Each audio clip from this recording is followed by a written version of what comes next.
Welcome to Monika tutorial accounts classes. चलिए, हमने अपनी लास्ट वीडियो में क्या किया था, कुछ अकाउंटिंग टर्म्स हमने पढ़ी थी, जैसे कैपिटल क्या है, ड्राइंग्स क्या है हमारी, परचेज़ किसको कहते हैं, सेल्स किसे कहते हैं, गुड्स क्या होती हैं, डेटर्स क्या हैं, क्रेडिटर्स क्या हैं। उन्हीं चीज़ों को थोड़ा कंटिन्यू करते हुए हम आगे बढ़ेंगे। अब कुछ और टर्म्स आज हम करते हैं। वो है हमारी टर्म है आज पहली, एसेट्स, संपत्तियाँ। ये क्या है? ऐसी चीज़ें, ऐसी प्रॉपर्टी या आप एक किस्म से कह सकते हैं ऐसा मटेरियल जो बिज़नेस के पास है, जिसकी बिज़नेस की ऑनरशिप है। फॉर एग्ज़ाम्पल लैंड, भूमि। बिल्डिंग क्या है? कोई भी भवन बना हुआ है। मशीनरी हो सकती है, फर्नीचर है, स्टॉक ऑफ गुड्स है, कैश है, पैसा है ना। कोई डेटर्स हैं, ये भी हमारी क्या है? संपत्तियाँ, क्योंकि डेटर्स से भी तो हमें पैसा आना ही है ना। तो मतलब आप क्या चीज़ कह सकते हो उसको कि जो एक बिज़नेस के पास है, जो बिज़नेस की पोजीशन में है, ठीक है, उन्हें आप क्या कहते हैं? एसेट्स कहते हो। या आप ये भी कह सकते हो कि ऐसी कोई भी चीज़ जो बिज़नेस एंटरप्राइज को फ्यूचर में बेनिफिट दिलवाएगी, दैट इज़ एसेट। अब आपने कोई मशीनरी ख़रीदी और उस मशीनरी को आप यूज़ करोगे तो बाद में आपको पैसा मिलेगा ना, फ्यूचर के लिए फ़ायदा है ना उस चीज़ का। तो ये हमारी क्या है? एसेट। एसेट हमारी कई टाइप की होती है। मेन अगर हम मान के चलें तो हम ये मान के चलते हैं देयर आर टू टाइप्स। कौन कौन सी? एक नॉन करंट और एक करंट। नॉन करंट एसेट है जिसको आप बिज़नेस में परमानेंट एक लंबे टाइम के लिए यूज़ करते हो, ठीक है। और जो मेन जो है वो गुड्स को प्रोड्यूस करने में और इन चीज़ों में काम आती है ना। तो जैसे क्या हो सकती है हमारी लैंड, आपने आज ख़रीदी कल बेचते तो नहीं ना आप। बिल्डिंग है, मशीनरी है, फर्नीचर है, व्हीकल्स हैं, ये सारी क्या है? Non current assets. क्या चीज़ है? जिनको आप लॉन्ग रन के लिए यूज़ कर रहे हो, लंबे टाइम के लिए आप जिनको यूज़ कर रहे हो, वो आपकी क्या है? नॉन करंट एसेट्स, जिनको आप जल्दी कैश में कन्वर्ट भी नहीं कर सकते। ये भी एक पॉइंट है इसका। करंट एसेट्स क्या हैं? जो आपकी रीसेल पर्पस के लिए हैं, ठीक है। उन्हें आप क्या कहते हैं? करंट एसेट्स भी आप उनको बोल देते हो, आप उनको फ्लोटिंग एसेट्स भी बोल देते हो। अब जैसे इसका एक और भी है कि आप कैसे याद रख सकते हैं, ज़्यादातर ऐसी एसेट्स जिनको आप 1 साल के अंदर अंदर कैश में कन्वर्ट कर सकते हो। तो जिनको आप 1 साल में कैश में कन्वर्ट कर सकते हो, वो आपकी क्या हो गई हमारी यहाँ पे? Current assets. समझ आया? जिनको आप 1 साल में कर सकते हो। और ऊपर वाली देखो, क्या आप एकदम से बिल्डिंग को कर लोगे? कोई आपके पास लाखों रुपए की बिल्डिंग है, कौन आपको एकदम से दे देगा पैसा? नहीं देगा ना। और वो आपकी बिज़नेस प्रोडक्शन में काम आती हैं, ठीक है। तो यहाँ पे आप इनको शॉर्ट टर्म एसेट्स भी बोलते हो, या फिर आप इनको कह सकते हो सर्कुलेटिंग एसेट्स। उसके अलावा अगर हम देखें तो ये जो दोनों है ना, टेंजिबल एसेट्स और एक होती है इंटेंजिबल एसेट्स, ये दोनों इन्हीं के पार्ट हैं। टेंजिबल एसेट्स जिसकी फ़िज़िकल एग्जिस्टेंस होती है, जिसको हम अपनी सेंसेस से फील कर सकते हैं। जैसे बिल्डिंग है, बिल्डिंग आप देख सकते हो, टच कर सकते हो, आपको छूने से पता चलता है भी हाँ ये बिल्डिंग है ना, कुछ है। ऐसे ही फर्नीचर है ना, कैश है। अब यहाँ पे देखिए कैश भी आ गया हमारा, तो थोड़ा सा आप इसको करंट एसेट्स में भी आप इसको ले सकते हैं। समझ आ गया? तो यहाँ पे ये आपकी क्या है? टेंजिबल एसेट्स हैं जिनको आप छू सकते हो और फील कर सकते हो, which can be touch and feel. Intangible assets क्या हैं? जिनकी कोई फिज़िकल एग्जिस्टेंस नहीं है ना। ये फील भी नहीं की जा सकती, ये टच भी नहीं की जा सकती, अब जैसे क्या है, एक गुडविल है। गुडविल क्या चीज़ होती है? गुडविल एक होती है कि पॉपुलैरिटी, कि कौन किसकी कितनी पॉपुलैरिटी है, कौन कितना प्रसिद्ध है, कौन कितना फेमस है। अब आप मान लीजिए कि कोई प्रोडक्ट यूज़ करते हैं, आप कहते हैं कि हमें शूज़ लेने हैं, हमें एडिडास के लेने हैं। क्यों? क्या दूसरी कंपनीज़ के शूज़ अच्छे नहीं हैं? आप एडिडास पे क्यों जा रहे हो? आपको शॉप यूज़ करना है, आपको डव का शॉप यूज़ करना है। क्यों? आप कोई और शॉप, आप और भी तो शॉप यूज़ कर सकते हो ना। क्यों जा रहे हो? उसके आप ज़्यादा पैसे भी देने को तैयार हो जाओगे। ऐसा क्यों? क्योंकि उसकी गुडविल है, उसकी रेपुटेशन है। तो वो क्या है, क्या वो रेपुटेशन आपको दिखाई दे रही है? नहीं ना। आप उसको टच नहीं कर सकते, है ना। तो लेकिन वो क्या है, फिर भी है, वो हमारी संपत्ति है।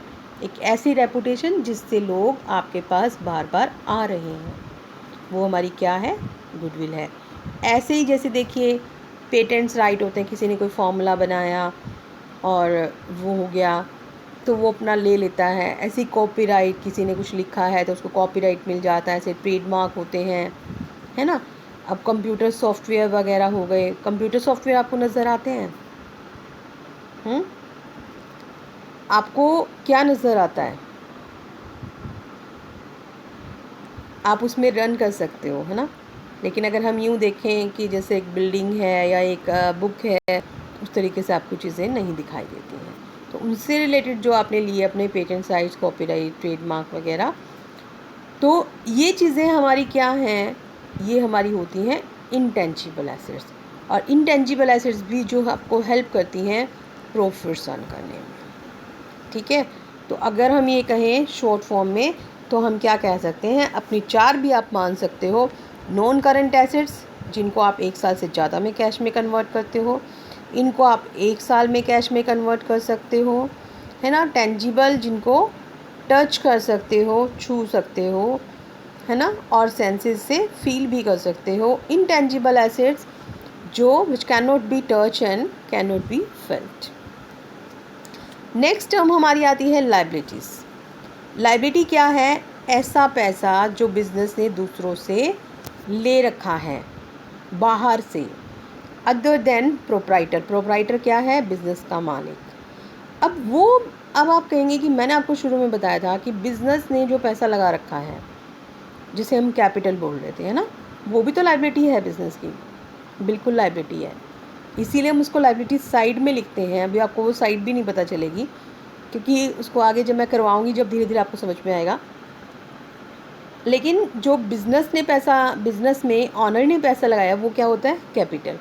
उसके अलावा हमने अगर किसी का कोई पैसा देना है, किसी से हमने कोई पैसा ले रखा है, वो हमारी क्या है?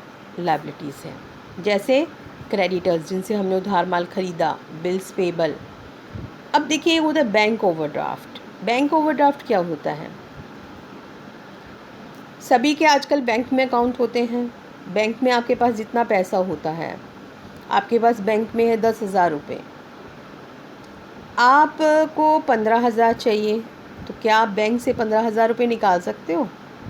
आपके खाते में तो 10,000 है, नहीं देगा ना बैंक, आपको कुछ नहीं देगा। तो वो क्या करेगा, जो लेकिन बड़ी बड़ी कंपनीज़ होती हैं ना, उनकी बहुत अच्छी रेपुटेशन होती है, उनकी गुडविल बहुत अच्छी होती है, तो बैंक उनको फैसिलिटी दे देता है कि अगर उनके खाते में पैसे नहीं भी हैं तो भी वो उस लिमिट से ऊपर ले सकते हैं। तो वो हम क्या बोलते हैं उसको? Bank overdraft. ठीक है। जैसे एसेट्स थी हमारी, कई तरीके की थी ना, non current assets, current assets. ऐसे लाइबिलिटी भी हमारी 2 तरीके की मेन आ जाती हैं। कौन कौन सी हैं हमारी लाइबिलिटीज़? नॉन करंट लाइबिलिटी और sorry, current liability. Current liability कौन सी है? वही जिन्हें आपको 1 साल के अंदर अंदर पे करना है, जैसे क्रेडिटर्स हैं, बैंक ओवरड्राफ्ट हैं, शॉर्ट टर्म लाइबिलिटीज़ हैं।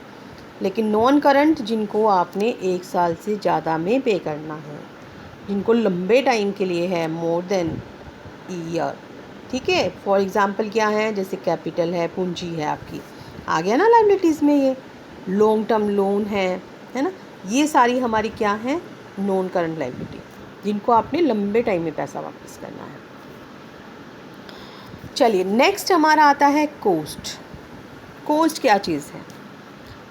कॉस्ट हमारी होती है जो आप कोई चीज़ लेना चाहते हैं उसके बदले में आपको कुछ पे करना है, जो मनी आप सेक्रीफाइस करते हैं, जो चीज़ आप सेक्रीफाइस करते हैं, दैट इज़ कॉस्ट।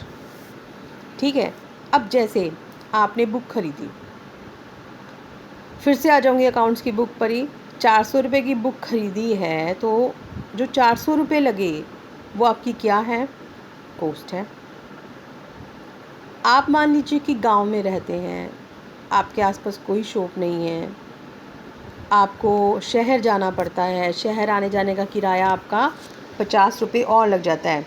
तो देखो 400 रुपये की तो आपकी बुक थी, 50 रुपये का आपका किराया लग गया, टोटल कितने हो गए, 450, है ना। अब आपसे कोई बुक मांग रहा है आपका फ्रेंड, आपको बोलता है तुम और ले आना, तुम मुझे दे दो, तो आप उसे कितने में दोगे? क्या आप उसे 400 में दोगे? नहीं। आप उसे कितने में दोगे? आप उसे दोगे 450 में। क्यों? क्योंकि आपका उस पर खर्चा भी तो लगा है ना, तो वो भी उसकी क्या शामिल है, उसकी कॉस्ट ही है वो।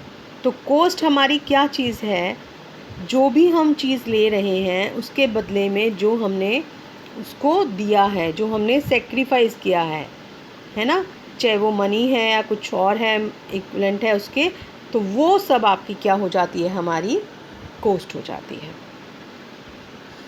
फिर आता है एक्सपेंसेस। एक्सपेंसेस क्या हैं? जब आप कोई गुड्स जो हैं या सर्विसेज जो हैं सेल परचेज करते हैं तो उसमें कुछ खर्चे हो जाते हैं हमारे, है ना, तो वो आपके क्या हैं, एक्सपेंसेस। जैसे कि आपका डेप्रिसिएशन आप ले सकते हैं। आपके पास घर में गाड़ी है, गाड़ी आपकी खड़ी है, क्या उसकी वही वैल्यू रह जाएगी? नहीं, धीरे धीरे कम हो जाएगी ना। क्यों? क्योंकि आप उसको यूज़ कर रहे हैं तो उसकी वैल्यू में कमी आ जाएगी। टाइम के साथ भी अगर आप उसे खड़ी भी रखोगे ना तो भी उसकी वैल्यू में कमी आ जाएगी। तो टाइम के साथ क्या है कि यूज़ करने से और टाइम से भी उसकी वैल्यू में कमी आती है, दैट इज़ डेप्रिसिएशन। ऐसे बिज़नेस में और क्या है, हमने अपने वर्कर्स को सैलरी दी है, हमने कोई एडवर्टीज़मेंट किया है, कमीशन है, ये सब हमारे क्या हैं, एक्सपेंसेस हैं। ठीक है, मतलब कोई भी सर्विसेज लेने के लिए हमें जो पैसा देना पड़ा है, दैट इज़ एक्सपेंसेस। ठीक है ना, कि अगर कोई भी हम सर्विसेज ले रहे हैं, कोई फ़ायदा हम उठा रहे हैं, उसके लिए जो हमें अमाउंट देना पड़ा वो हमारी क्या चीज़ आ जाती है, एक्सपेंसेस आ जाते हैं। चलिए अब आता है हमारा एक्सपेंडिचर। अब ये एक्सपेंडिचर क्या है, एक्सपेंसेस जैसा लगता है ना। एक्सपेंसेस ज़्यादातर हमारे किस चीज़ के लिए यूज होते हैं, शॉर्ट टर्म पीरियड के लिए आप कह सकते हैं, लेकिन ये ज़रूरी नहीं होता, फिर भी हम काफ़ी हद तक ये कह सकते हैं।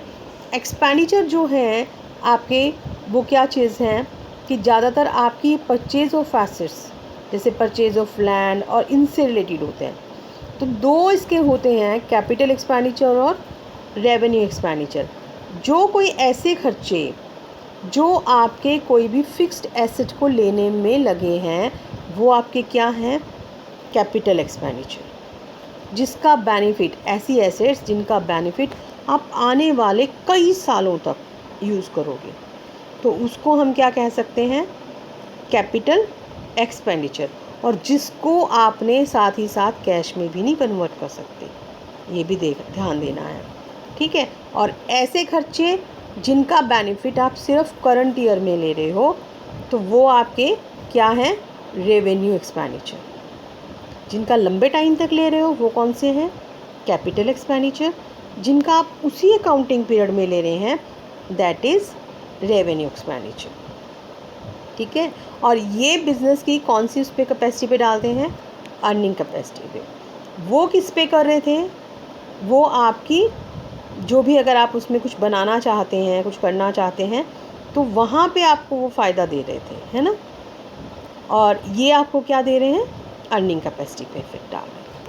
अब जैसे आपकी दो चीज़ें थी, कैपिटल एक्सपेंडिचर और रेवेन्यू एक्सपेंडिचर, ये दो थे ना, ऐसी भी होती है सॉरी, कैपिटल रिसीप्ट और रेवेन्यू रिसीप्ट। कैपिटल रिसीप्ट कौन सी है, नॉन रिक्योरिंग नेचर, जो रेगुलर नहीं है, कभी कभार होती है।